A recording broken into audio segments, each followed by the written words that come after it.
아들이 걱정할까봐 끔찍한 수모를 당하고도 괜찮다고 거짓말한 아버지의 떨리는 목소리에서 모든 진실을 간파한 합참의장 아들이 아버지를 울린 모든 것을 파괴하러 가는 이야기입니다. 새벽 4시. 세상의 모든 소음이 가장 깊은 잠에 빠져드는 시간. 도시의 회색빛 아파트 단지, 그 중에서도 가장 낡고해진 한 아파트의 주방에 희미한 불이 켜졌다. 불빛 아래 굽은 등과 세월의 무게가 내려앉은 거친 손에 사내가 서 있었다. 그의 이름은 윤철호. 대한민국군 서열 1위, 사성 장군이자 합참의장인 윤영호의 아버지였다. 그러나 그의 모습에서는 그 어떤 권세의 흔적도 찾아볼 수 없었다. 낡아서 해진 내의 평생의 노동으로 마디마디가 굵어진 손가락, 깊게 펜주름 사이로 고단함이 서려 있는 얼굴. 그는 아들의 눈부신 성공이 자신의 초라한 삶의 흠집이 될까 평생을 그림자처럼 살아온 사람이었다. 아들이 별을 다는 동안 그는 폐지를 주었고 아들이 국군의 정점에 서는 동안 그는 동네 식당에서 허드레시를 했다. 아들에게 짐이 되기 싫다는 아버지의 애처롭고도 숭고한 자존심이었다. 오늘 그는 새벽을 깨워 불을 켰다. 삶의 유일한 낙이자 희망인 손자 윤수영의 첫 면회를 위해서였다. 수영이는 할아버지의 못난 아들, 즉 윤영호 의장의 동생이었다. 젊은 나이에 사고로 세상을 떠난 둘째 아들이 남긴 유일한 핏줄. 윤철호에게 손자는 눈에 넣어도 아프지 않을 심장 그 자체였다. 우리 강아지. 군대 가서 밥은 잘 챙겨 먹는지. 그는 혼잣말을 중얼거리며 밤새 핏물을 뺀 최상급 돼지갈비를 정성껏 손질하기 시작했다. 이 갈비찜에는 단순한 음식을 넘어 한 아버지의 역사가 담겨 있었다. 가난에 찌들었던 시절, 밖에서 온갖 멸시를 당하고 돌아온 어린 두 아들을 위해 1년에 단 한 번 뼈 빠지게 일한 돈으로 사와 끓여주던 눈물의 음식. 아이들은 허겁지겁 갈비찜을 뜯으며 세상에서 가장 행복한 얼굴로 웃어주었다. 그 웃음 하나가 윤철호가 모진 세월을 견뎌낸 유일한 이유였다. 그는 배와 양파를 갈아 넣고 비법 간장과 갖은 양념을 섞어 양념장을 만들었다. 그의 거친 손놀림 하나하나에는 손자를 향한 애틋한 사랑이 기도처럼 배어 있었다. 밤, 대추, 은행을 넣고 뭉근한 불에 오랫동안 조리는 동안 달콤하고 짭짤한 냄새가 낡은 아파트 전체에 퍼져나갔다. 그것은 단순히 음식 냄새가 아니었다. 한평생 자식을 위해 헌신한 아버지의 사랑, 그 자체의 향기였다. 갈비찜이 완성되자 그는 새벽 시장에 나가 사온 싱싱한 나물들로 밑반찬을 만들고 갓 지은 쌀밥을 보온 도시락에 눌러 담았다. 행여나 음식이 셀세라 랩으로 몇 번이나 감싸고 보자기로 야무지게 묶었다. 이 모든 것을 준비하느라 굽은 허리를 몇 번이나 두드려야 했고 지병인 관절염으로 욱신거리는 무릎은 비명을 질렀다. 하지만 그의 얼굴에는 고통이 아닌 오직 손자를 만날 생각에 부푼 설렘과 행복만이 가득했다. 수영아, 할아비가 간다. 우리 강아지 배 터지게 먹여줘야지. 그는 가장 깨끗한 옷으로 갈아입고 평생 모은 돈으로 산 낡은 중절모를 썼다. 한 손에는 묵직한 도시락 가방을, 다른 한 손에는 지팡이를 든 채 그는 삐걱거리는 현관문을 나섰다. 그의 목적지는 서해 최전방 민간인의 발길이 거의 닿지 않는 험난한 군사분계선 근처의 부대였다. 버스를 3번 갈아타고 1시간을 넘게 걸어야만 닿을 수 있는 머나먼 길. 그러나 그는 알지 못했다. 그의 그 숭고한 사랑이 세상에서 가장 차갑고 잔인한 모멸과 마주하게 되리라는 것을. 그리고 그 모멸이 대한민국군 전체를 뒤흔들 거대한 피바람의 서곡이 되리라는 것을. 버스는 도시를 벗어나 점점 더 황량한 풍경 속으로 빨려 들어갔다. 윤철호는 차창 밖으로 스쳐 지나가는 낯선 풍경을 보며 손자를 처음 군대에 보내던 날을 떠올렸다. 눈물 콧물 다 쏟으며 할아버지, 저 잘하고 올게요. 하고 외치던 아이의 얼굴이 눈앞에 선했다. 그 아이가 이제는 나라를 지키는 늠름한 군인이 되어 있다니. 그의 가슴 속에서 뜨거운 자부심이 뭉클하게 차올랐다. 몇 시간의 고된 여정 끝에 마침내 버스는 종점에 멈췄다. 백령부대 방면이라는 낡은 푯말만이 이곳이 군사지역임을 알리고 있었다. 여기서부터는 쌩쌩 달리는 군용 트럭들만이 간간히 보일 뿐 인적은 드물었다. 윤철호는 묵직한 도시락 가방을 고쳐들고 부대를 향해 걷기 시작했다. 아스팔트 길은 곧 비포장도로로 바뀌었고 걸음을 옮길 때마다 흙먼지가 풀풀 날렸다.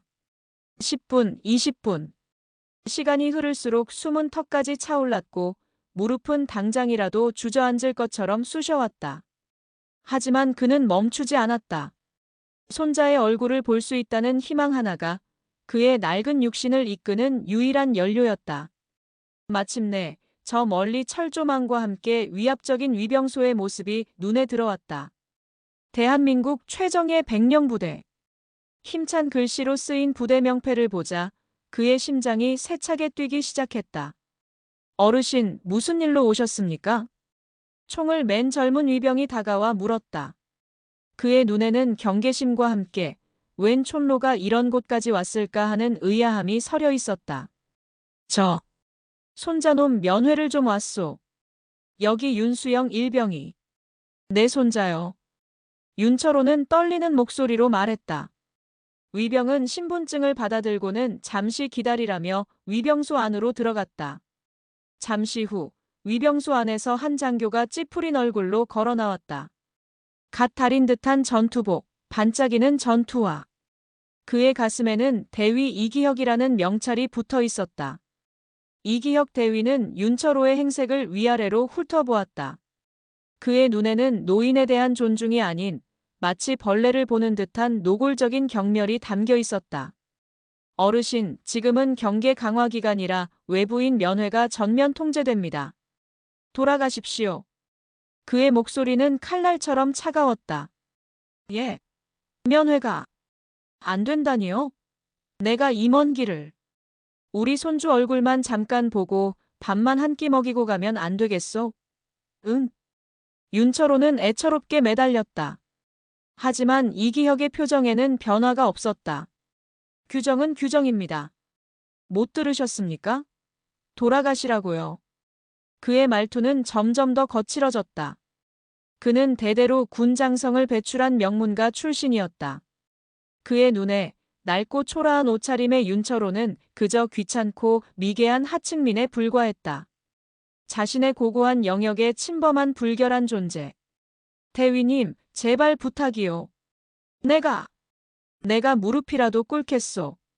우리 손주가 이걸 얼마나 먹고 싶어 했는데. 밥만이라도 좀 전해주시오. 네. 윤철호의 눈에 눈물이 그럭 맺혔다. 그는 정말로 무릎을 꿇을 기세였다. 바로 그때 이기혁의 눈이 윤철호가 들고 있던 도시락 가방에 꽂혔다. 가방 틈새로 흘러나오는 달콤한 갈비찜 냄새가 그의 비위를 거슬렀다. 그리고 외부 음식물 반입은 절대 금지입니다. 부대 내 식중독 사고라도 나면 누가 책임질 겁니까? 당장 그 꾸러미 이리 내놓으시죠. 우리가 규정대로 폐기하겠습니다. 폐기라니. 이 사람아, 이게 어떤 음식인데. 윤철호는 자신도 모르게 소리를 질렀다. 손자를 위해 평생의 사랑을 담아 만든 음식을 쓰레기 취급하다니. 그는 도시락 가방을 품에 꼭 껴안았다. 이기혁의 인내심이 마침내 바닥을 드러냈다. 이 노인네가 정말 여기가 어디라고 감히 소리를 질러. 위병, 당장 이 노인네 끌어내. 그리고 그 불결한 음식물 꾸러미 당장 압수해. 그의 고함에 위병 2명이 달려와 윤철호의 양팔을 거칠게 붙들었다. 윤철호는 필사적으로 저항했다. 이거 놔라. 내 손주 밥이다. 이거 놔. 바로 그 순간이었다. 이기혁은 윤철호가 품에 안고 있던 도시락 가방을 거칠게 채가려 했다. 실랑이가 벌어지는 와중에 이기혁은 짜증이 폭발하여 가방을 강하게 뿌리쳤다. 다음 순간 쨍그랑 유리 반찬통이 깨지는 날카로운 소리와 함께 윤철호의 도시락 가방이 아스팔트 바닥으로 곤두박질 쳤다. 야무지게 묶었던 보자기가 풀리고 그 안의 내용물들이 처참한 모습으로 사방에 흩어졌다. 시간이 멈춘 듯했다. 윤기가 자르르 흐르던 갈비찜은 차가운 아스팔트 위에서 흙먼지와 뒤엉켰다. 정성껏 만든 나물 반찬들은 형체를 알아볼 수 없이 지식여졌고 김이 모락모락 나던 흰쌀밥은 더러운 바닥에 비참하게 나뒹굴었다. 새벽 내내 그의 사랑과 정성이 담겼던 음식들은 이제 그저 역겨운 쓰레기 더미가 되어버렸다. 아! 아! 윤철호의 입에서 힘없는 신음이 터져나왔다. 그는 자신의 눈앞에 펼쳐진 광경을 믿을 수 없었다. 그의 심장이 산산조각 나는 것 같았다. 이것은 단순히 음식이 쏟아진 것이 아니었다. 손자를 향한 그의 사랑이, 그의 아버지로서의 자존심이, 한 인간의 마지막 존엄성이 아스팔트 바닥에 내동댕이 쳐진 것이다. 이기혁 대위는 그 광경을 보고도 눈 하나 깜짝하지 않았다. 오히려 귀찮은 일이 해결되었다는 듯 경멸적인 표정으로 말했다. 꺼 보십시오. 그러게 얌전히 내놓으셨으면 될 것을. 위병, 뭐하나?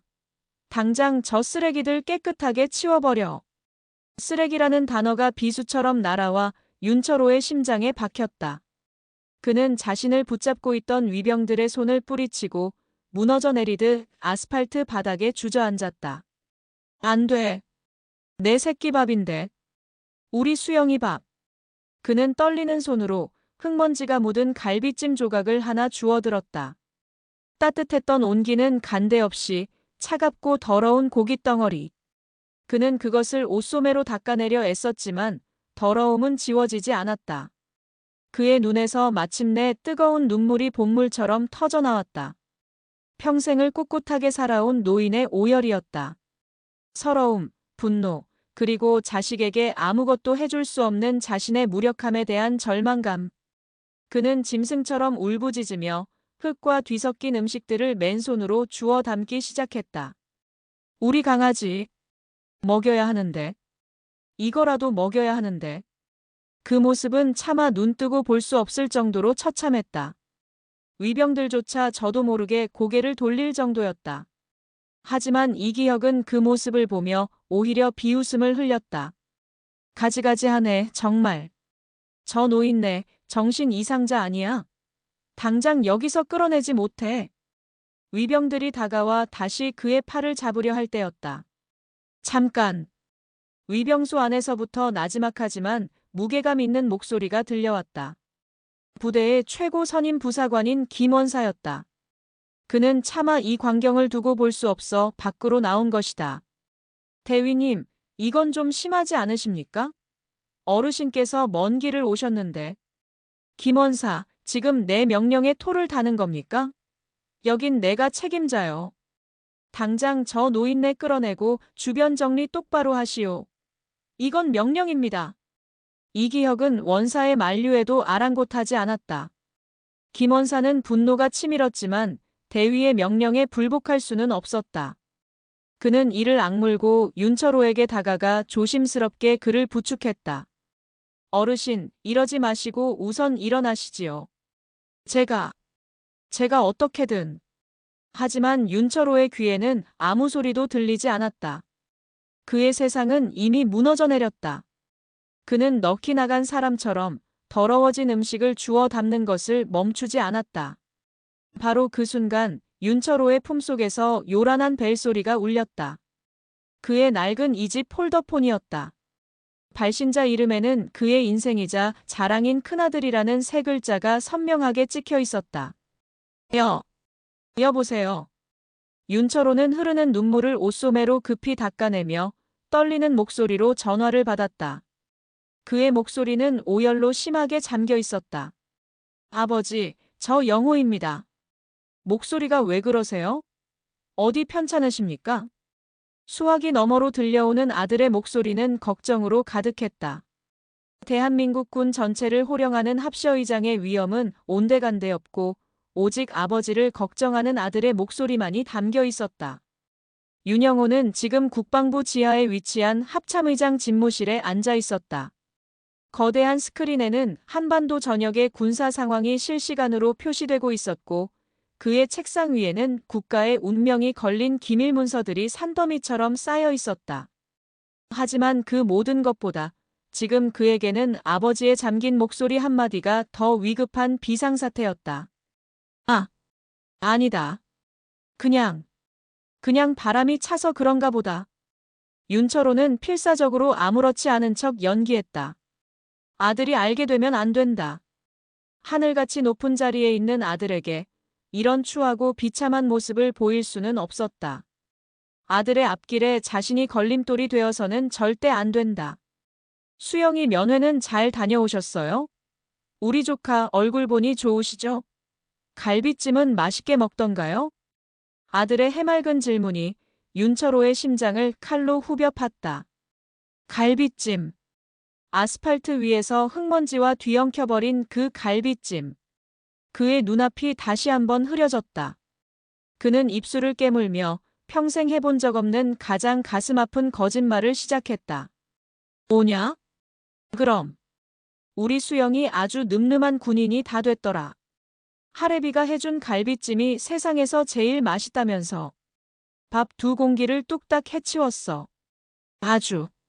아주 맛있게 먹었지. 거짓말을 하는 그의 목소리가 떨려왔다.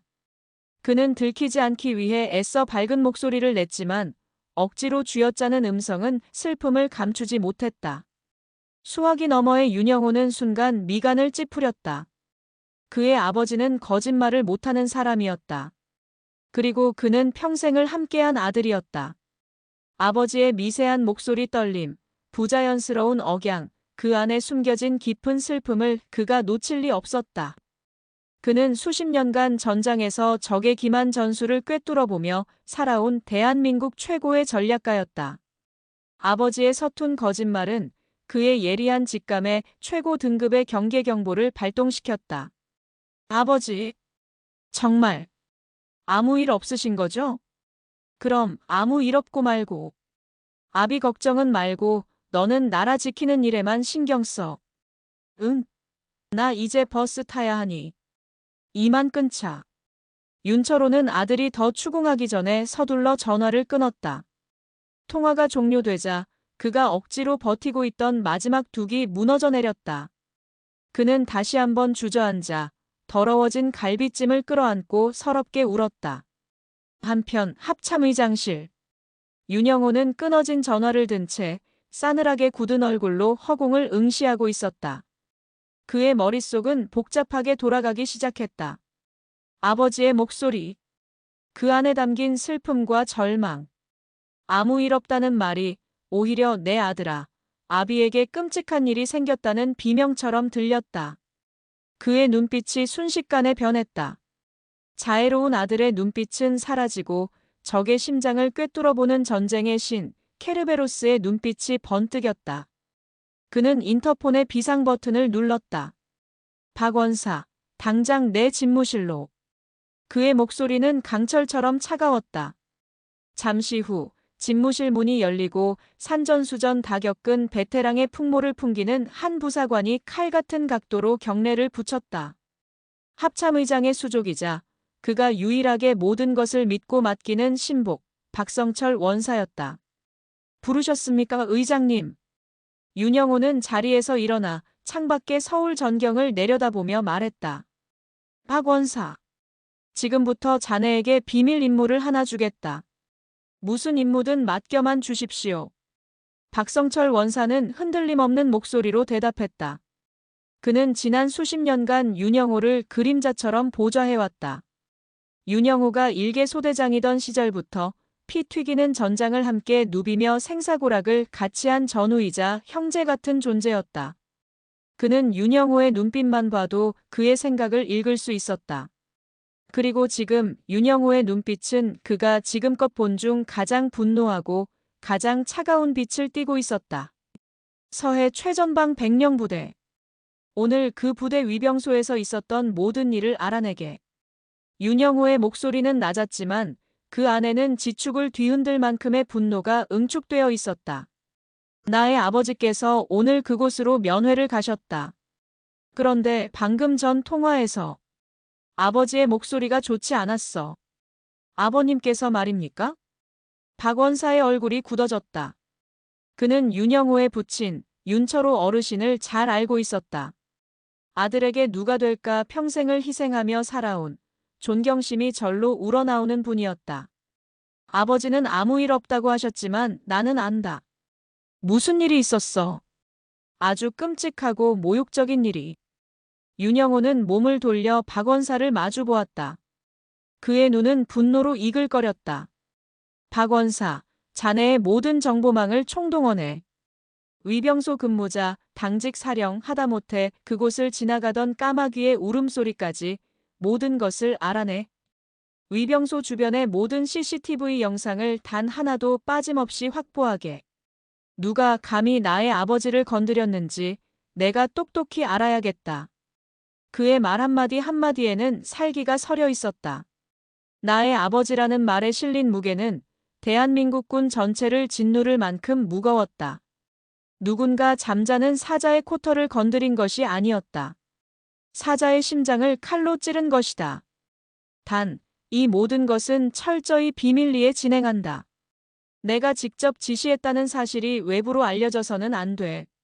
나는 그놈들에게 아주 공정한 절망을 선물해 줄 생각이거든. 공정한 절망. 박원사는 그 말의 의미를 알아듣고 소름이 돋았다. 그것은 법과 규정이라는 가장 확실한 칼날로 상대를 가장 비참하고 고통스럽게 베어버리겠다는 선언이었다. 알겠습니다, 의장님. 즉시 시작하겠습니다. 박원사는 칼 같은 경례를 붙이고 집무실을 나섰다. 그의 발걸음에는 망설임이 없었다. 그는 이제 의장의 신복이 아니라 감히 자신의 존경하는 형님의 아버지를 욕보인 자들을 심판하는 처형인이 될 터였다. 박원사가 나가자 윤영호는 다시 의자에 깊숙이 몸을 묻었다. 그는 두 손으로 얼굴을 감쌌다. 그의 눈앞에 가난했던 어린 시절, 자신의 유일한 영웅이었던 젊은 시절의 아버지가 아른거렸다. 세상의 모든 풍파를 맨몸으로 막아주던 산처럼 크고 단단했던 아버지. 그런 아버지가 이제는 힘없는 노인이 되어 어디선가 끔찍한 수모를 당하고 자신에게 거짓말까지 하고 있는 것이다. 으아악. 그의 입에서 마침내 억눌렀던 분노가 짐승의 포효처럼 터져나왔다. 그의 주먹이 억대 가격의 마호가니 책상을 내리쳤다. 쿵 하는 굉음과 함께 단단한 책상 위로 거미줄 같은 균열이 생겨났다. 그의 눈에서는 분노와 슬픔이 뒤섞인 뜨거운 눈물이 흘러내렸다. 감히 내 아버지를. 그는 자리에서 벌떡 일어나 자신의 어깨에 달린 4개의 별을 노려보았다. 이 별을 달기 위해 아버지와 그는 모든 것을 희생했다. 이 영광스러운 별은 아버지의 눈물과 땀으로 만들어진 것이었다. 그런데 오늘 이 군복을 입은 누군가가 아버지의 눈에서 피눈물을 흘리게 했다. 용서할 수 없었다. 그는 창가로 다가가 저 멀리 보이는 백령부대 방향의 하늘을 노려보았다. 그의 눈빛은 지옥의 불길보다 더 뜨겁게 타오르고 있었다. 기다려라. 내가 간다. 누가 감히 신의 영역을 침범했는지 그 대가를 뼈저리게 치르게 해주마. 대한민국군 역사상 가장 거대하고 잔혹한 피해 숙청이 그렇게 조용히 막을 올리고 있었다. 박성철 원사는 살아있는 전설이었다. 군 정보부대에서도 그의 이름은 신화처럼 회자되었다. 그림자라는 별명으로 불리는 그는 윤영호 합참의장의 명을 받아 움직이기 시작하자 거대하고 촘촘한 정보망이 동시다발적으로 꿈틀거리기 시작했다. 마치 거대한 거미가 거미줄의 미세한 떨림 하나만으로 먹잇감의 위치를 파악하듯 그는 단 몇 시간 만에 진실의 윤곽을 그려나가기 시작했다. 그는 먼저 육군본부 통합관제센터에 있는 자신의 사람에게 연락했다. 그곳은 전군 모든 부대의 통신과 CCTV를 관리하는 심장부였다. 하나다. 백령부대 위병소. 오늘 오후 시간대 CCTV 영상 전부를 긴급 안보 점검 명목으로 4개 전송해. 암호화 채널은 케르베로스-1. 보안 등급은 알파급으로 격상한다. 이 시간부로 해당 영상에 접근하는 모든 자의 로그 기록을 실시간으로 나에게 보고해. 단, 합참의장님의 이름은 절대 언급되어서는 안 된다. 그의 목소리는 차가웠지만 그 명령은 절대적이었다. 전화를 받은 상대방은 토시 하나 달지 않고 즉시 임무 수행에 들어갔다. 다음으로 그는 백령부대의 주임원사, 김원사에게 개인적으로 연락했다. 김원사는 박성철 원사와는 오랜 전우이자 막역한 선후배 사이였다. 박 원사는 어떤 설명도 하지 않고 단도직입적으로 물었다. 김원사, 오늘 위병소에서 무슨 일이 있었나? 솔직하게, 토씨 하나 빼놓지 말고 전부 말해. 수화기 너머의 김원사는 깊은 한숨을 내쉬었다. 그는 오늘 낮에 있었던 일을 떠올리면 아직도 속에서 천불이 났다. 힘없는 노인이 당한 끔찍한 수모, 그리고 오만방자한 젊은 장교의 폐악질. 그는 양심의 가책을 느끼고 있었지만 군의 생리상 함부로 입을 열 수 없었다. 박 원사님, 그건 어찌 아시고. 내 귀는 국방부 지하 벙커에서도 백령도 갈매기 소리를 듣는다. 지금부터 내가 묻는 말에만 대답해. 위병소 책임 장교 이기혁 대위. 그놈 뒷배가 누군가? 박 원사의 날카로운 질문에 김 원사는 잠시 망설였다. 하지만 그는 결심했다. 이대로 묵인한다면 제2, 제3의 피해자가 나올 것이고 군은 더욱 썩어 들어갈 것이다.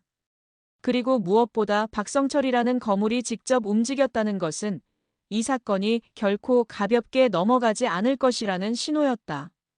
이기혁 대위의 아버지는 전 국방부 군수본부장인 이철규 장군입니다. 할아버지는 육군 참모총장을 지내셨고요. 군 내에서는 소문난 성골 집안입니다. 그 탓에 평소에도 안하무인이었습니다. 이철규.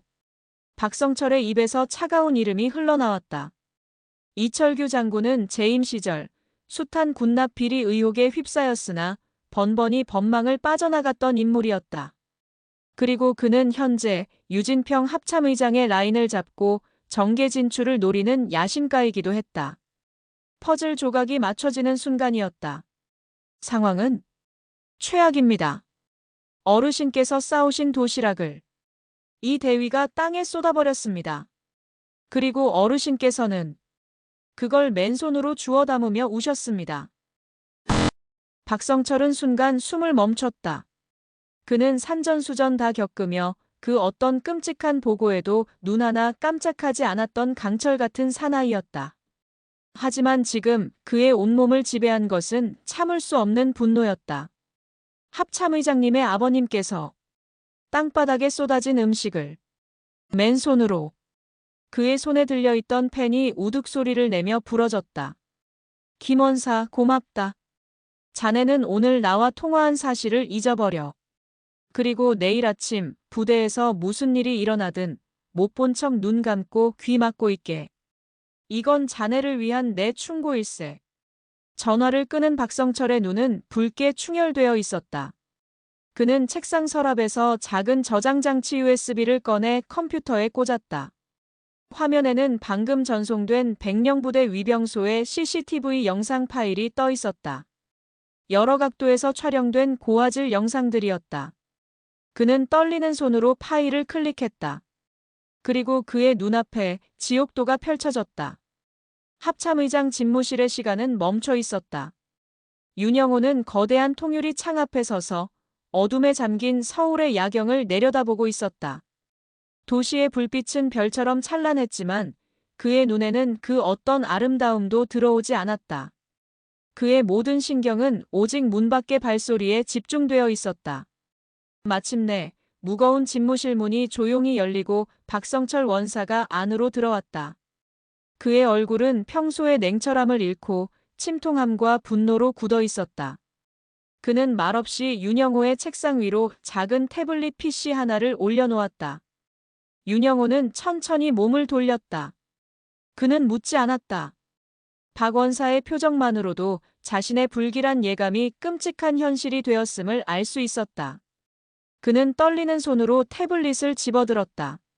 화면에는 백령부대 위병소 정문이라는 글씨와 함께 낮 시간의 영상이 재생되기 시작했다. 처음에는 소리가 들리지 않았다. 하지만 영상만으로도 모든 상황을 이해할 수 있었다. 멀리서부터 지팡이를 짚고 힘겹게 걸어오시는 아버지의 모습. 위병과 무언가 이야기를 나누고 이내 굳은 얼굴에 젊은 장교가 나오는 장면. 윤영호의 주먹이 저도 모르게 꽉 쥐어졌다. 화면 속의 이기혁 대위는 그의 아버지를 마치 길가의 돌멩이처럼 대하고 있었다. 삿대질을 하고 경멸적인 표정을 짓고 훈계하듯 손가락을 까딱거리는 모든 모습이 그의 눈에 하나하나 박혔다. 그리고 마침내 문제의 장면이 나왔다. 아버지가 애원하듯 도시락을 내밀고 이기혁이 그것을 거칠게 뿌리치는 순간 도시락이 공중에서 포물선을 그리며 아스팔트 바닥으로 떨어지는 그 찰나의 순간이 윤영호의 눈에는 영원처럼 길게 느껴졌다. 쨍그랑하고 깨지는 소리가 들리는 듯한 환청. 그리고 다음 순간 윤영호의 세상이 무너졌다. 화면 속에 아버지가 무너지듯 주저앉았다. 평생 단 한 번도 남 앞에서 굽히지 않았던 산처럼 단단했던 그의 아버지가 흙먼지가 뒤섞인 음식을 향해 처절하게 손을 뻗었다. 그리고 오열했다. 소리 없는 영상이었지만 아버지의 어깨가 들썩이고 일그러진 얼굴에서 터져나오는 비통한 절규가 그의 심장을 갈기갈기 찢어놓는 듯했다. 아, 아버지. 윤영호의 입에서 터져나온 것은 분노가 아니었다. 찢어지는 듯한 아픔이었다. 그의 눈에서 굵은 눈물방울이 쉴 새 없이 흘러내렸다. 대한민국군 서열 1위. 적들 앞에서는 피도 눈물도 없는 전쟁의 신이라 불리는 사나이가 무너져 내린 아버지를 보며 어린아이처럼 울고 있었다. 자신이 이 별을 다는 동안 아버지는 저런 수모를 당하고 있었단 말인가. 자신이 따뜻한 집무실에서 국가의 안위를 논하는 동안 아버지는 차가운 아스팔트 바닥에서 흙 묻은 음식을 주워 담고 있었단 말인가. 그는 영상을 끝까지 볼 수 없었다. 그는 태블릿을 책상 위에 내려놓고 두 손으로 얼굴을 감쌌다. 그의 어깨가 가늘게 떨리고 있었다. 박성철 원사는 아무 말 없이 그의 곁을 지켰다. 그는 지금 자신의 상관에게 그 어떤 위로도 할 수 없다는 것을 알았다. 지금 윤영호에게 필요한 것은 위로가 아니었다. 그의 슬픔과 분노가 임계점을 넘어 모든 것을 불태워버릴 거대한 힘으로 변할 때까지 기다려주는 것뿐이었다. 한참의 시간이 흐른 후 윤영호는 마침내 고개를 들었다. 그의 얼굴에서 눈물은 사라져 있었다. 그 자리에는 이 세상의 것이라고는 믿기 힘든 빙하보다 차갑고 용암보다 뜨거운 분노만이 남아 있었다. 그의 눈은 더 이상 인간의 눈이 아니었다. 심판을 위해 지옥에서 돌아온 악귀의 눈이었다. 그는 박원사를 돌아보며 지독하게 낮은 목소리로 말했다. 그놈들의 신상. 그리고 그놈들과 연결된 모든 놈들의 명단. 지금 당장 내 책상 위에 올려. 분노는 가장 강력한 동기다. 윤영호의 분노는 이제 대한민국군 전체를 향한 거대한 태풍이 될 준비를 하고 있었다. 다음 날 새벽. 그는 합참의장으로서가 아닌 아들로서 밤을 꼴딱 새웠다. 그의 책상 위에는 박성철 원사가 가져온 두꺼운 서류 뭉치가 놓여 있었다. 이기혁 대위 관련 인물 관계도. 그 안에는 이기혁 대위의 가족 관계부터 그의 육사 동기, 그리고 그가 속한 군 내 사조직의 명단까지 거미줄처럼 얽힌 부패의 고리들이 적나라하게 기록되어 있었다. 그리고 그 거미줄의 중심에는 예상대로 전 국방부 군수본부장 이철규와 현 합창의장 라인의 핵심 인물들이 자리 잡고 있었다. 윤영호는 서류를 넘기며 차갑게 웃었다. 이번 기회에 군 전체에 퍼져 있는 썩은 뿌리들을 모조리 뽑아버릴 생각이었다. 그는 먼저 백령부대가 속한 제7군단의 군단장 최동진 중장에게 직접 전화를 걸었다. 최동진 중장은 이기혁 대위의 아버지인 이철규 장군의 직속 후배이자 호형호재하는 막역한 사이였다. 나 합참의장이다. 최 군단장, 어제 귀관의 부대에서 무슨 특이사항이라도 있었나? 윤영호는 일부러 아무것도 모르는 척 평소와 같은 위험 있는 목소리로 물었다. 수화기 너머의 최동진 군단장은 순간 당황했지만 이내 능숙하게 거짓말을 늘어놓았다. 어젯밤 이기혁 대위로부터 자초지종을 보고받고 이철규 장군과도 이미 입을 맞춘 뒤였다. 일개 노인네 하나가 소란을 피운 해프닝 정도로 덮어버리기로. 충성. 의장님, 보고 드릴 만한 특이사항은 전혀 없었습니다. 저희 7군단은 오늘도 철통 같은 경계 태세로 조국의 서해를 수호하고 있습니다. 뻔뻔한 거짓말. 윤영호는 눈을 감았다. 그는 최동진의 목소리 뒤에 숨은 비열한 기만과 오만을 느낄 수 있었다.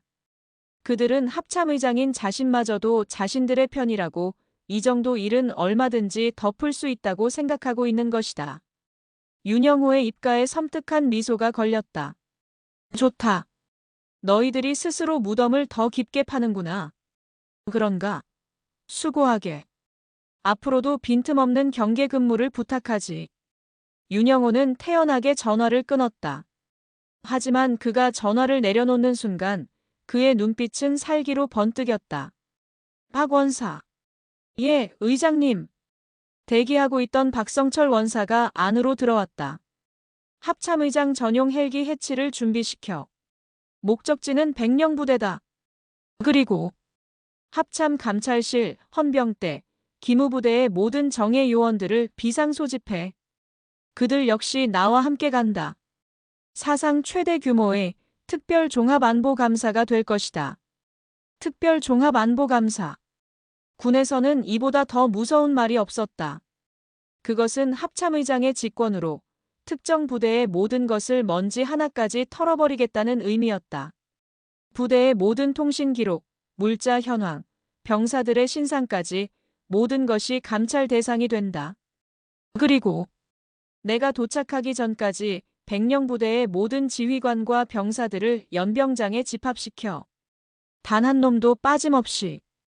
오늘 그들에게 진짜 지옥이 무엇인지 똑똑히 보여줄 테니. 박성철 원사는 온몸의 전율을 느꼈다. 황제의 진노가 마침내 시작된 것이다. 이제 그 누구도 이 피해 숙청을 막을 수 없을 것이다. 그날 아침 백령부대의 하늘은 유난히 맑았다. 하지만 부대를 감싸고 있는 공기는 지옥의 문턱처럼 무겁고 차가웠다. 합참의장님께서 부대를 방문하신다. 새벽에 떨어진 날벼락 같은 소식에 부대는 발칵 뒤집혔다. 군단장인 최동진 중장은 물론 사단장과 연대장까지 모든 고위 지휘관들이 혼비백산하여 부대로 달려왔다. 그리고 그들은 부대 정문에서부터 연병장까지 합참의장을 맞이하기 위해 도열했다. 이기혁 대위 역시 그 대열의 한가운데에 서 있었다. 그는 밤새 한숨도 자지 못했지만 피곤함보다는 흥분과 기대감으로 가득 차 있었다.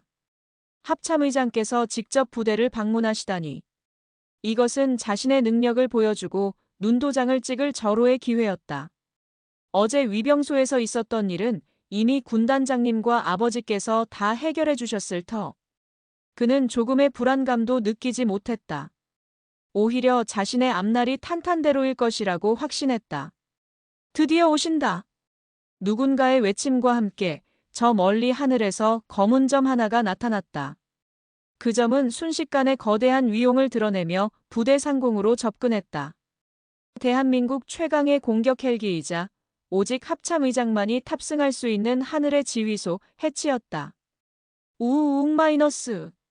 헬기가 연병장 상공에서 하강하며 만들어내는 엄청난 굉음과 바람은 연병장의 도열한 수천 명의 병사들을 압도했다. 마치 신이 강림하는 듯한 장엄한 광경. 헬기 문이 열리고 검은 특수부대 전투복을 입은 합창의장 직속 경호대원들이 먼저 내려와 주변을 완벽하게 통제했다. 그리고 마침내 윤영호 합참의장이 모습을 드러냈다. 그가 헬기에서 내리는 순간 연병장의 모든 공기가 얼어붙었다. 그의 얼굴에는 그 어떤 표정도 없었다. 하지만 그의 몸에서 뿜어져 나오는 위압감은 그 자리에 있는 모든 이들의 숨통을 옥죄기에 충분했다. 평소 인자하고 합리적이라는 평가를 받던 그의 모습은 온데간데 없었다. 지금 연병장에 서 있는 것은 한 나라의 군 통수권자가 아니라 모든 것을 파괴하러 온 심판의 화신 그 자체였다. 충, 성. 최동진 군단장이 튀어나가 우렁찬 목소리로 경례를 붙였다. 하지만 윤영호는 그에게 눈길조차 주지 않았다. 그는 연병장을 가득 메운 병사들을 천천히 둘러보며 단상을 향해 걸어갔다. 그의 발걸음 하나하나에 연병장의 땅이 울리는 듯했다. 그는 단상 중앙에 섰다. 그리고 마이크를 잡았다. 그의 첫마디는 모두의 예상을 완전히 벗어나는 것이었다. 연병장 좌측에 대형 스크린을 설치해라. 지금 당장. 합참의장의 갑작스러운 명령에 모두가 어리둥절했다. 하지만 그의 명령은 절대적이었다.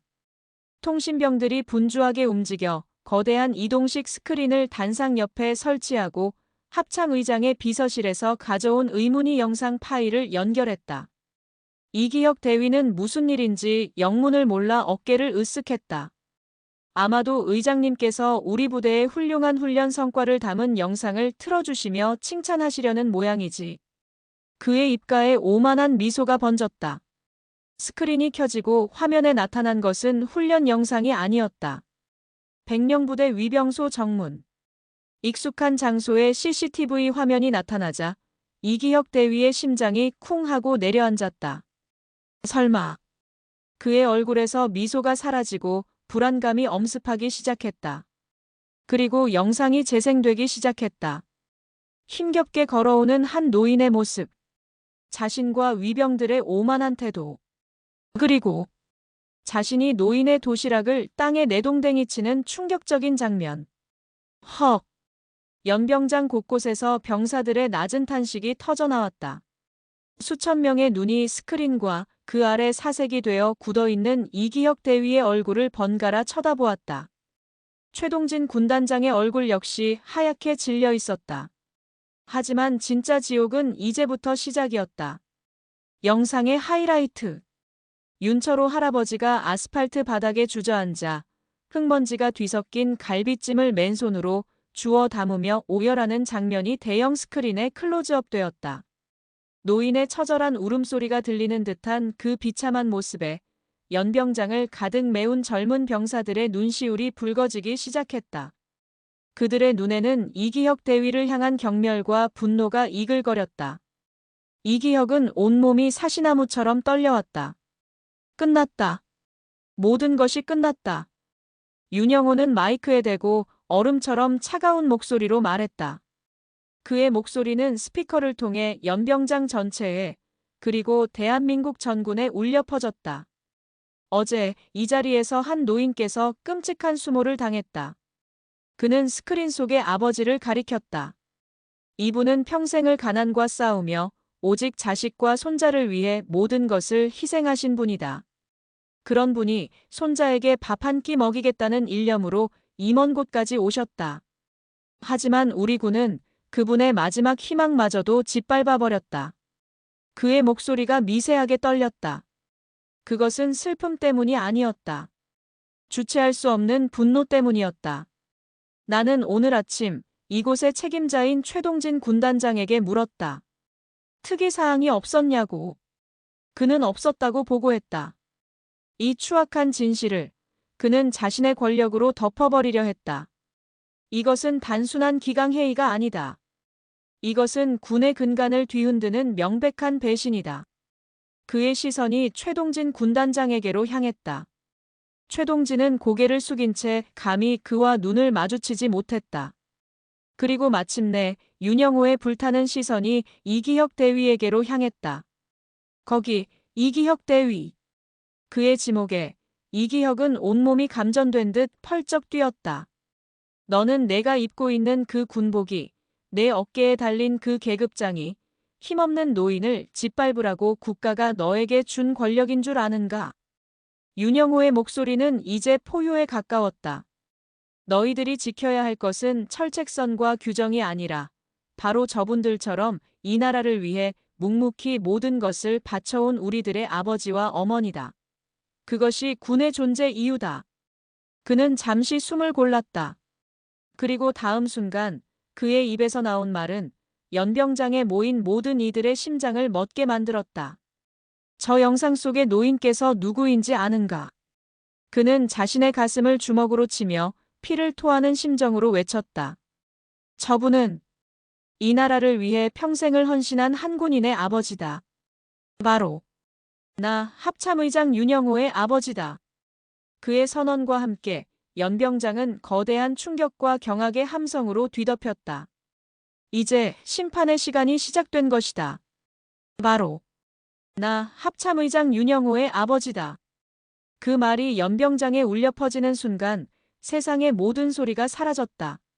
수천 명의 병사들은 거대한 충격에 휩싸여 숨쉬는 것조차 잊었다. 자신들이 방금 CCTV 영상으로 목격한 저토록 비참하게 짓밟혔던 노인이 하늘과도 같은 합참의장의 아버지였다니. 그리고 그 충격의 가장 중심에서 이기혁 대위는 자신의 영혼이 육체에서 분리되는 듯한 감각을 느꼈다. 귀가 멍멍해지고 눈앞이 하얗게 변했다. 합참의장의 아버지. 자신이 벌레만도 못하게 취급하고 그의 평생이 담긴 음식을 쓰레기통에 쳐넣으라고 명령했던 그 노인이 그는 자신이 무슨 짓을 저질렀는지 이제야 뼈저리게 깨달았다. 하지만 후회하기에는 너무 늦었다. 최동진 군단장은 그 자리에 얼어붙은 채 온몸에 피가 싸늘하게 식는 것을 느꼈다. 거짓 보고. 그는 자신의 안위를 위해 감히 합참의장에게 새빨간 거짓말을 했다. 그는 이제야 윤영호 의장이 왜 자신에게 특이사항을 물었는지, 그 질문 속에 얼마나 무서운 함의가 담겨 있었는지 깨달았다. 연병장을 지배하던 짧은 정적을 깬 것은 다시 한번 마이크를 잡은 윤영호의 목소리였다. 그의 목소리는 더 이상 분노를 담고 있지 않았다. 모든 감정이 사라진 절대 영도의 얼음과도 같은, 그래서 더욱 무서운 목소리였다. 최동진 중장. 넷. 중장 최동진. 최동진은 반사적으로 튀어나가 필사적으로 경례를 붙였다. 귀관은 군단장으로서 휘하부대에서 벌어진 이 끔찍한 만행을 묵인하고 은폐하려 했다. 이는 지휘관으로서의 자격을 상실한 것이며 군의 명예를 실추시킨 중죄다. 윤영호는 그를 잠시 내려다보다가 옆에 선 박성철 원사에게 턱짓했다. 박 원사는 단상 위로 올라와 윤영호의 다음 명령을 기다렸다. 현 시간부로 중장 최동진을 제7군단장 보직에서 해임한다. 대기 발령 상태로 군 검찰의 강도 높은 조사를 받게 될 것이다. 그의 모든 비리를 먼지 한 톨까지 남김없이 털어내라. 네, 의장님. 박 원사의 대답과 동시에 양옆에 서 있던 헌병들이 다가와 최동진의 양팔을 붙들었다. 어제까지만 해도 수만 장병을 호령하던 군단장은 이제 힘없는 죄인이 되어 허망하게 끌려나갔다. 그리고 마침내 윤영호의 시선이 이기혁 대위에게로 향했다. 그 시선이 닿는 순간 이기혁은 악 하는 비명과 함께 그 자리에 주저앉아 버렸다. 그의 바지가 축축하게 젖어들고 있었다. 극도의 공포가 그의 모든 생리 현상을 마비시킨 것이다. 이기혁 대위. 아니, 이제 대위라는 호칭도 내 놈에게는 사치스럽구나. 윤영호는 단상에서 내려와 천천히 그에게로 걸어갔다. 그의 군화가 연병장의 흙을 밟는 소리가 마치 사형수의 심장을 두드리는 북소리처럼 울렸다. 그는 이기혁의 코앞에 멈춰서서 그를 내려다보았다. 내 놈이 입고 있는 군복은 내 놈의 가문이 주는 특권의 상징이 아니다. 내 어깨의 계급장은 내 놈이 아버지뻘 되는 노인을 모욕하고 짓밟으라고 국가가 부여한 흉기가 아니다. 그는 허리를 숙여 이기혁의 멱살을 잡아 일으켰다. 이기혁은 손뭉치처럼 무력하게 끌려 올라왔다. 이 군복은, 이 계급장은 내 아버지와 같은 이 나라의 평범한 아버지, 어머니들을 지키겠다는 피의 맹세다. 그런데 내 놈은 그 맹세를 배신하고 오히려 그분들의 심장에 칼을 꽂았다. 내 놈은 더 이상 대한민국 장교가 아니다. 너는 군의 수치이자 역적이다. 윤영호는 그의 멱살을 놓아버렸다. 이기혁은 다시 바닥으로 처박혔다. 윤영호는 뒤에 서 있던 헌병대장에게 명령했다. 저놈의 어깨에서 계급장을 뜯어내라. 저 더러운 손으로 우리 군의 명예를 더럽힌 죄다. 그리고 오늘부로 대한민국 최전방 가장 춥고 험한 동부전선 GOP 말단 소초로 전출시킨다. 남은 군 생활 동안 가장 낮은 곳에서 이등병처럼 구르며 내가 무시했던 병사들의 발을 닦아주며 속죄하도록 만들어라. 명령 받들겠습니다. 헌병대장이 다가와 이기혁의 어깨에 붙어있던 대위 계급장을 거칠게 뜯어냈다. 우드득 하는 천이 찢어지는 소리가 연병장 전체에 울려 퍼졌다. 그것은 그의 인생이 갈기갈기 찢겨나가는 소리였다. 잘못했습니다. 의장님, 살려주십시오. 아버지, 아버지. 이기혁은 비참하게 울부짖으며 자신의 아버지를 찾았지만 그를 구해줄 사람은 아무도 없었다. 그는 짐짝처럼 헌병들에게 끌려나갔다. 그의 군 생활은, 아니 그의 인생은 오늘 이 자리에서 완벽하게 끝장났다. 신의 철퇴와도 같은 심판이 끝난 연병장. 윤영호는 다시 단상에 올라 충격과 공포 그리고 경외심으로 자신을 바라보는 수천의 장병들을 향해 선언했다. 오늘 이 심판은 끝이 아니라 시작이다. 지금부터 이 백령 부대에 대한 사상 최대 규모의 특별 종합감사를 시작한다. 윤영호의 선언은 부패한 자들의 심장을 얼어붙게 만드는 사형선고였다.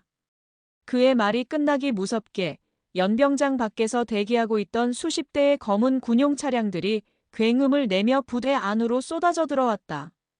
차량에서 내린 것은 합참의장 직속 감찰실, 국군 기무사령부, 그리고 중앙헌병대의 정예 수사관들이었다. 검은 특수전투복의 황제의 칼날이라는 별칭으로 불리는 그들은 오직 합참의장의 비밀 명령만을 수행하는 그림자 부대였다. 그들은 한치의 망설임도 없이 부대 본부와 각급 지휘관들의 사무실로 흩어졌다. 꼼짝마. 합참 특별감사다. 모든 서류와 컴퓨터를 압수한다. 부대 전체가 순식간에 아수라장으로 변했다. 평소 자신들의 왕국에서 호의호식하던 부패한 장교들은 혼비백백산하여 증거를 인멸하려 했지만 황제의 칼날은 그들보다 한 수 위였다. 이봐, 자네 지금 뭘 삭제하려고 하나? 한 수사관이 행정장교의 컴퓨터에서 문서 파쇄 프로그램을 가동하려던 순간 그의 손목을 강철 같은 힘으로 움켜쥐었다. 아무것도 아닙니다. 그래. 그럼 이 컴퓨터는 우리가 가져가서 자네가 뭘 그렇게 급하게 지우려 했는지 확인해 봐야겠군. 사단장실, 연대장실, 대대장실 할 것 없이 모든 지휘관들의 사무실이 급습당했다. 그들의 개인 사물함에서는 고가의 양주와 시계가 쏟아져 나왔고 컴퓨터에서는 군수품을 빼돌린 정황이 담긴 이면 계약서들이 발견되었다. 이 모든 아수라장의 한가운데에서 부대의 주임원사인 김원사는 조용히 수사팀장에게 다가갔다. 그는 품속에서 낡은 수첩 하나를 꺼내 건넸다. 이것은 제가 지난 수년간 기록해온 것입니다. 부대 내에서 벌어진 모든 부조리와 비리, 그리고 그 배후에 대한 기록입니다. 수사팀장은 수첩을 받아들고 김원사의 어깨를 두드렸다. 원사님의 용기 잊지 않겠습니다. 의장님께서도 기뻐하실 겁니다. 수사는 일사천리로 진행되었다. 불과 몇 시간 만에 백령 부대를 중심으로 얽혀있던 거대한 부패의 사슬이 그 실체를 드러내기 시작했다. 이기혁 대위의 아버지인 이철규 전 본부장이 현역 시절 구축해놓은 비리 네트워크는 상상 이상으로 깊고 광범위했다. 군납업체와의 유착, 인사청탁, 공금 횡령. 썩은 냄새가 진동했다. 윤영호는 연병장에 서서 이 모든 상황을 묵묵히 지켜보고 있었다. 그는 지금 개인적인 복수를 하고 있는 것이 아니었다. 그는 썩어 문드러진 군의 환부를 도려내는 대수술을 집도하고 있었다. 이 수술은 고통스럽겠지만 반드시 필요한 과정이었다. 그는 박성철 원사를 불렀다. 언론에 알려. 오늘 이곳에서 있었던 모든 일을 단 하나도 빠짐없이 나의 이름으로 발표해. 대한민국군은 오늘부로 뼈를 깎는 자정작용을 통해 새롭게 태어날 것이라고.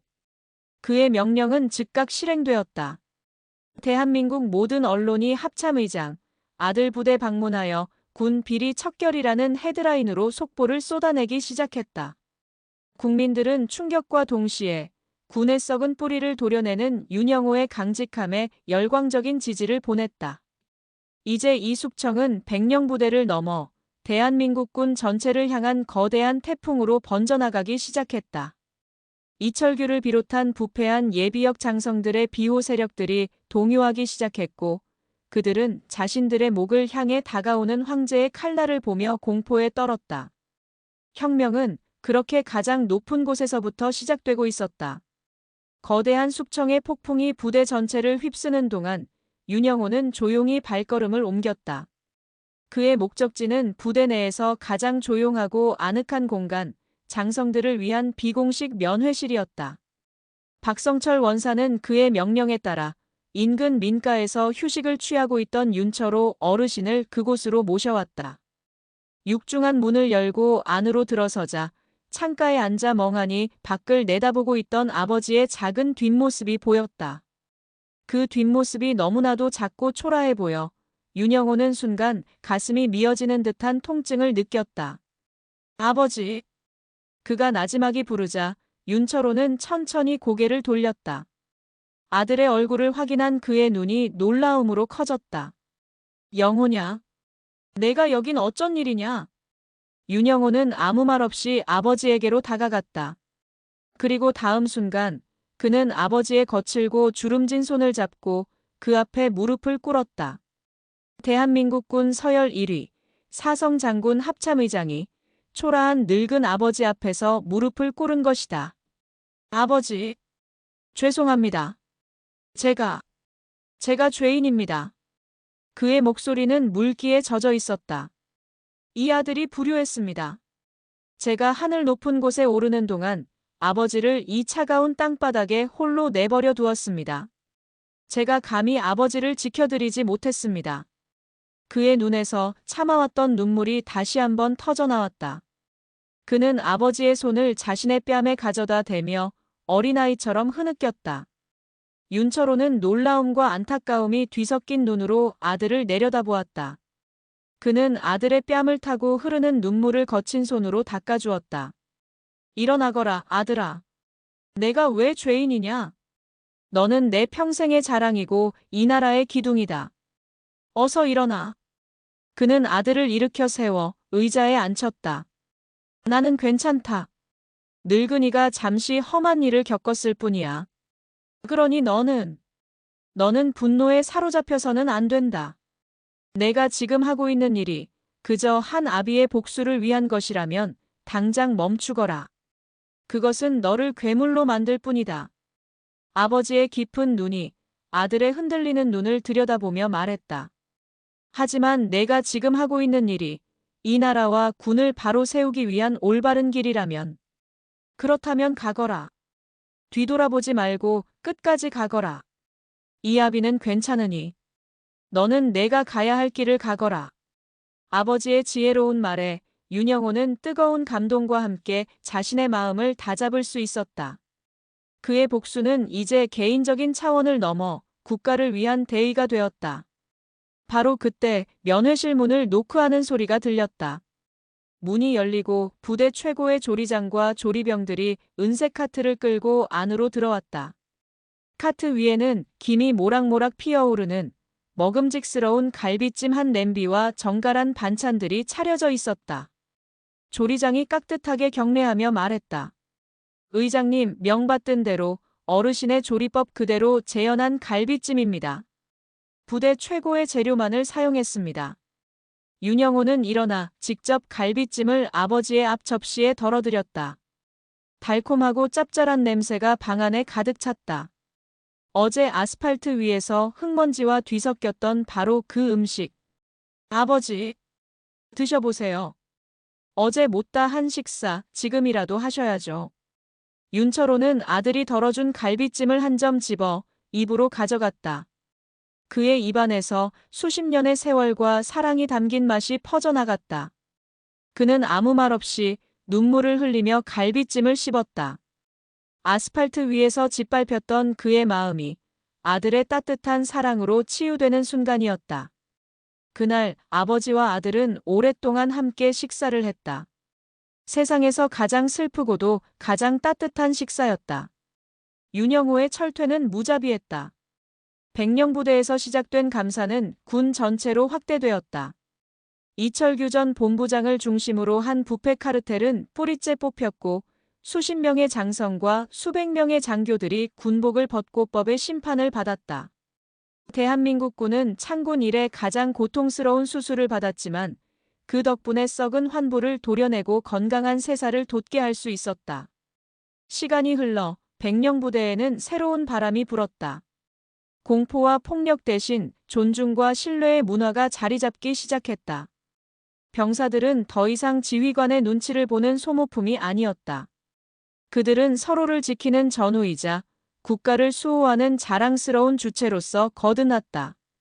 손자 윤수영 일병은 그 변화의 중심에 있었다. 할아버지와 삼촌이 겪은 일을 통해 그는 진정한 군인 정신이 무엇인지 뼈저리게 깨달았다. 그는 이전보다 더욱 늠름하고 책임감 있는 군인으로 성장하여 동기들의 모범이 되었다. 그리고 마침내 그의 첫 휴가날. 그는 가장 먼저 할아버지의 낡은 아파트로 달려갔다. 할아버지, 저 왔습니다. 충성. 늠름하게 경례를 붙이는 손자를 윤철호는 눈물 글썽이며 끌어안았다. 오냐, 내 강아지. 고생 많았다. 어서 오너라. 그날 저녁 세 남자가 다시 한자리에 모였다. 윤영호 합참의장은 어깨에 별을 떼고 낡은 스웨터 차림의 아들로 돌아와 아버지의 곁에 앉았다. 윤철호는 손수, 다시 한번 아버지의 갈비찜을 만들었다. 이번에는 그 어떤 슬픔도 섞이지 않은 오직 사랑과 행복만이 가득한 갈비찜이었다. 아버지, 이제는 제가 아버지를 지켜드리겠습니다. 윤영호가 아버지의 어깨를 감싸며 말했다. 아니다, 아들아. 내가 지켜야 할 것은 이 늙은 아비가 아니라 이 나라와 저 푸른 하늘이다. 너희들이 있기에 나 같은 늙은이도 두 발 뻗고 편히 잘 수 있는 게지. 윤철호는 손자와 아들을 번갈아 보며 세상에서 가장 행복한 미소를 지었다. 한편 대한민국 가장 혹독한 최전방 GOP 이등병 계급장을 단 이기혁은 칼날 같은 겨울바람을 맞으며 철책 경계 근무를 서고 있었다. 그의 얼굴에서 과거의 오만함은 찾아볼 수 없었다. 그는 이곳에서 매일 밤 아스팔트 위에서 오열하던 노인의 얼굴을 떠올리며 자신의 죄를 반성하고 또 반성했다. 그에게는 너무나도 길고 혹독한 속죄의 시간이 될 터였다. 모든 것이 제자리를 찾아가고 있었다. 식사를 마친 윤영호는 아버지의 집을 나섰다. 도시의 밤하늘은 여전히 아름다웠다. 그는 잠시 걸음을 멈추고 밤하늘의 별들을 올려다보았다. 그의 어깨에 얹힌 4개의 별보다 저 하늘의 별들이 훨씬 더 무겁게 느껴졌다. 그의 손목에서 다시 한번 진동이 울렸다. 새로운 보고가 도착한 것이다. 그는 피식 웃었다. 그렇다. 자신의 전쟁은 아직 끝나지 않았다. 이 나라, 이 국민을 위해 그는 영원히 깨어있는 파수꾼이 되어야 한다. 그는 다시 자신의 전장으로 향했다. 아버지의 눈물로 시작된 거대한 폭풍은 이제 잦아들었지만 그 폭풍이 씻어낸 깨끗한 대지 위로 대한민국 군이 새로운 새벽이 밝아오고 있었다. 시간은 흐르고 계절은 바뀌었다. 윤영호의 피해 숙청이 대한민국 군을 휩쓸고 지나간 지 꼭 1년. 군은 그리고 세상은 많이 변해 있었다. 차가운 겨울, 국방부 대법정. 대한민국 군 역사상 가장 추악한 스캔들에 대한 마지막 선고가 내려지는 날이었다. 법정 안은 전 국민의 시선이 집중된 가운데 숨막히는 긴장감으로 가득 차 있었다. 피고인석에는 한때 하늘을 찌를 듯한 권세를 누렸던 자들이 이제는 초라한 죄수복을 입고 고개를 숙인 채 앉아 있었다. 피고인 전 제7군 단장 최동진. 군수품 횡령, 직권 남용, 위증교사. 징역 25년. 모든 군인 연금 및 훈장을 박탈한다. 재판장의 선고가 내려질 때마다 최동진의 어깨는 무너지듯 아래로 꺼졌다. 그의 남은 인생은 이제 차가운 감옥에서 썩어갈 터였다. 피고인 이철규. 뇌물수수, 군사기밀보호법 위반. 징역 30년. 이기혁의 아버지이자 부패 카르텔의 몸통이었던 이철규는 선고를 듣는 순간 실성한 듯 웃음을 터뜨렸다. 아들의 어리석은 패악질 하나가 자신이 평생 쌓아올린 거대한 부패의 제국을 통째로 무너뜨린 것이다. 그의 웃음소리는 법정 안을 섬뜩하게 울렸지만 그 누구의 동정도 사지 못했다. 그리고 마지막, 이기혁. 그는 지난 1년간 대한민국에서 가장 험준하다는 동부전선 최전방 소초에서 이등병의 삶을 살았다. 살을 애는 추위와 뼈를 깎는 훈련 속에서 그의 오만함은 눈처럼 녹아내렸다. 그는 매일 밤 철책 너머를 보며 아스팔트 위에서 오열하던 노인의 얼굴을 떠올렸다. 그는 마침내 인간이 되었다. 법정은 그의 진심 어린 반성을 참작하여 불명예 전역과 함께 사회봉사 2000시간을 명령했다. 그는 모든 것을 잃었지만 역설적이게도 가장 중요한 것, 바로 인간의 마음을 되찾은 셈이었다. 정의는 실현되었고 죄인들은 심판받았다. 같은 시각, 백령부대 연병장. 1년 전 지옥의 심판이 벌어졌던 바로 그 장소는 이제 따스한 햇살과 행복한 웃음소리로 가득 차 있었다. 제1회 백령부대 가족 초청의 날. 윤영호 합참의장이 군의 새로운 문화를 만들기 위해 직접 제안한 행사였다. 할아버지, 저기 봐요. 제가 포상 휴가증 탔어요.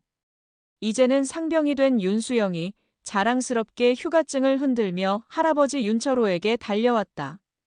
윤철호는 1년 전과는 비교도 할 수 없을 만큼 건강하고 밝아진 얼굴로 손자의 머리를 쓰다듬으며 환하게 웃었다. 연병장 한쪽에서는 병사들과 가족들이 함께 바비큐 파티를 즐기고 있었고 다른 쪽에서는 부대 장비들을 구경하며 즐거운 시간을 보내고 있었다. 지휘관들은 더 이상 권위적으로 명령하는 존재가 아니었다. 그들은 직접 고기를 굽고 병사들의 부모님께 아들을 잘 키워주셔서 감사하다며 고개를 숙였다. 그리고 그 변화의 중심에는 이제는 부대의 영웅이 된 김원사가 있었다. 그는 윤영호 의장의 특별 지시로 원사 진급 10년을 단축하는 파격적인 특진과 함께 보국 훈장을 수여받았다. 그는 병사들과 가족들 사이를 오가며 인자한 미소로 그들을 챙겼다. 그가 바로 새로운 대한민국군이 추구해야 할 참군인의 표상이었다. 모든 것이 제자리를 찾은 듯한 평화로운 오후. 서울 국립현충원. 윤영호는 홀로 먼저 세상을 떠난 동생의 묘비 앞에 서 있었다. 손자 수영의 아버지이자 그가 지켜주지 못했던 아픈 손가락. 그는 국화꽃 한 송이를 내려놓으며 나지막이 속삭였다. 보고 있나, 동생아. 내 아들이 이렇게 훌륭하게 자랐다.